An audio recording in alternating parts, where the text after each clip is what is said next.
Eyes and ears, boys, eyes and ears. This is the MP40. I'm gonna teach you a little bit about this, but most of you wanna just see it run. 25 round mag, yes, 25 rounds, we follow the rules here. In, open and back, bring you guys in.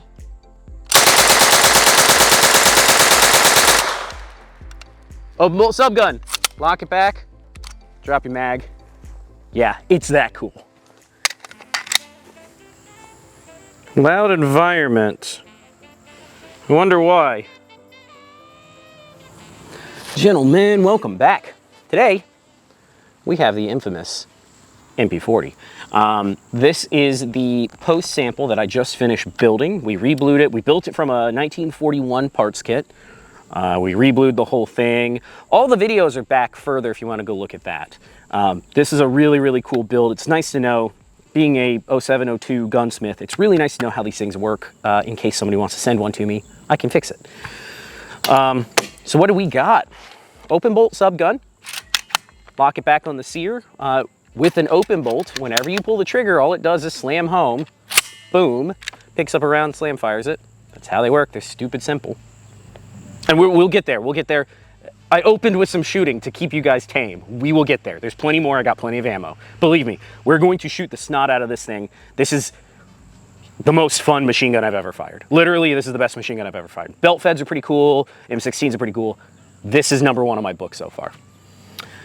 So let's give you a quick takedown if you didn't see any of the older videos. If you guys out there that have GSG9s, on a real MP40, this is not the safety mechanism. This is your takedown knob. This is what locks your receiver in. Pull it and twist it so you lock it out. Pull your bolt. Make sure it's clear, obviously. Make sure your bolt is home, and you can lock it if you have one of the newer ones that locks. Newer, 1941 and above, I believe. You pull your trigger, rotate, clockwise, boop, and pull forward. And your two receiver pieces, your lower and your receiver, come apart. Unlock your bolt, pull it back. You have a spring and firing pin and a bolt. It's an open bolt subgun. It's a slam fire device. They work really, really well. They work every single time. They're really good. And this is the best one I've ever fired. I fired a lot. This is the smoothest and most fun I've ever fired. Like this would be your field strip. You can clean up in here, your sear, all your stuff down in here that can get cleaned. Pretty much the only stuff that's gonna get dirty really is up here. Scrub out the barrel. And this is about as far as any German soldier would have taken this. He really wouldn't have taken it much further. Now, if you watch my previous videos, you'll see how this comes fully apart and goes fully back together. That's more of a Waffenmeister sort of thing. Your field armor would have done some of that, and then a lot of that deeper stuff would have gone back to the factory or mobile armory, something like that, where you would have done it. Back together, bolt goes in, all the way forward. Firing pin, Germans over-engineered everything, so they have a captured firing pin system. Goes in the back of your bolt. Again, you just reverse everything at a clockwise, at a cant, bring it counterclockwise. It'll lock into the trigger, so that's that first click you hear. Turn this till you lock it into the receiver, pull it back, and you're ready to go bang. Let's load up some mags, let's shoot a little bit, and then we will talk a little bit more about how these things work. It's a little bit of history, and we'll close out the video. Hello there. Let me teach y'all a little bit something, about running an open bolt subgun. Open bolt subgun. Think Uzi, think Sten, Thompson, MP40, the whole number of open bolt subguns. When running an open bolt subgun, before you do anything, always make sure it's locked back every time. If you want to be super safe, you can lock it like that into the safety notch. You don't have to. That's not normally what's taught when you're doing reloads, but it's not a bad habit. Always work with an open bolt. Ooh, open bolt. Open bolt subguns slam fire. That's literally all they do. They pick up a cartridge, run into the back of it with a firing pin, make it go off over and over and over again. They're super simple.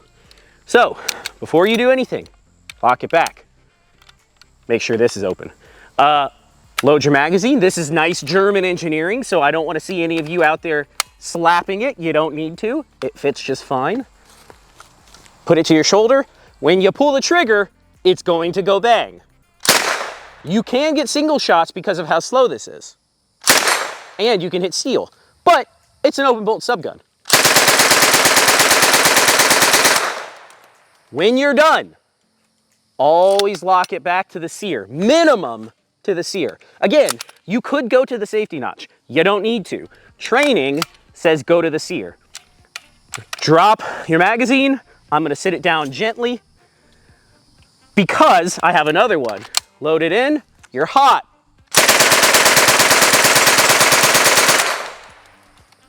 Lock it back, drop your magazine.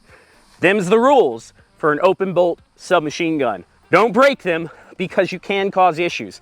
There's a good video out there by BWE, RIP. He is no longer with us, but he has a very good video showing what happens if you have a stovepipe and you yank the cartridge, you yank the magazine out and cause it to put a hole through something. Always do it. Anytime you're running an open bolt, lock it back. Let's get some more ammo.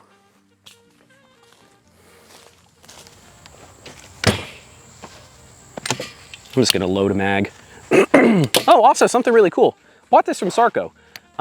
This is, and you can find these on Amazon as well. I trusted Sarco a little bit more than just some random Amazoner. So this is the, I guess this would be like the paratrooper drop bag. You'd be able to stow this and attach it to your web gear if you were dropping somewhere. In the field, has 5 mag pouches and 1 pouch that fits your mag loader, because these are double stack single feed magazines. These things are notoriously difficult to load by hand. Same with the Sten guns, same with any of these guns that were double stack single feed. They're really, really difficult. Once you get past about 7 or 8 rounds, very difficult. So the Germans thought ahead. All their guys got mag loaders. And this is an original mag loader, by the way. This is not one of the FXO reproductions. This is the real deal. Clicks on, push, and I don't have the ammo around here. I'll have to grab some ammo, but you push, load around, push, load around, push, load around. That's how you load these things up. For anybody out there that has one of these, not talking the GSG, because the mags are different than the GSG. These are a different design. They don't interchange at all. But if you have one of the originals, you can pick up a Vigneron mag loader. This is a Belgian Vig. That didn't focus at all, but that's okay.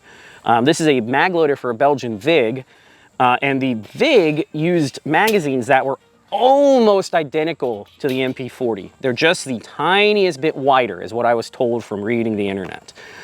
You can take Vig mags, which is probably what I'm going to end up doing. I have 8 MP40 mags. MP40 mags fetch $150 minimum. Mine are actually really, really, really clean and nice and Waffen-amped, so they're probably $200 mags. These might stay in the safe just because they're so collectible. We might end up buying some Vig mags. You can take it to a belt sander right here, shorten that a little bit, and supposedly the Vig mags will work just fine. And Vig mags are like $19 to $25 a pop. They're way, way, way cheaper than MP40 mags, so I hate to break these things. Even though it's a post-sample subgun, it's supposed to be run, so. But yeah, so if you pick up one of these Vig loaders, it'll click right on, like that. And then these are a little bit different because you have a rocking action. Rock, load your cartridge, shove it in, rock, load your cartridge, shove it in. This is really cool. It's actually a little bit nicer than the original German, but these are also original for these mag loaders. Are like 200 bucks. Anything German, crazy expensive, especially post-sample machine gun, especially machine gun. These are like 200 bucks. This was like $18. So this Vig loader is probably going to get a whole lot of use. Let me stop talking, load up a mag, and go shoot.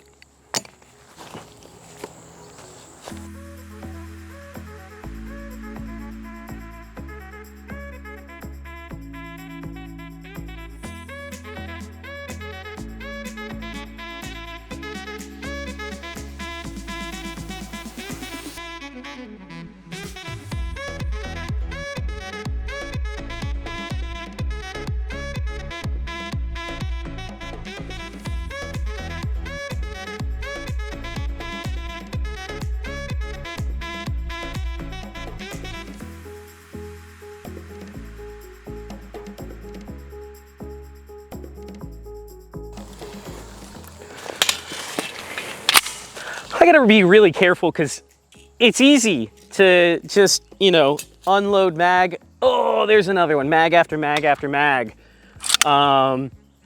So this is gonna be our last magazine in this gun. Now, you know, if I'm ever at some sort of industry event and I have this thing on me, I would love for you guys to bring some ammo and shoot it.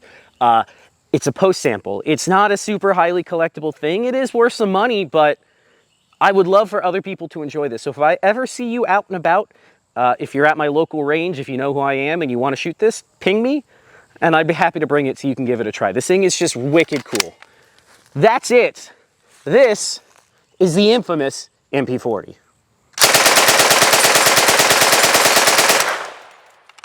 I hope you guys have a good one. We're working on a Sten gun next. I'll see you guys next time.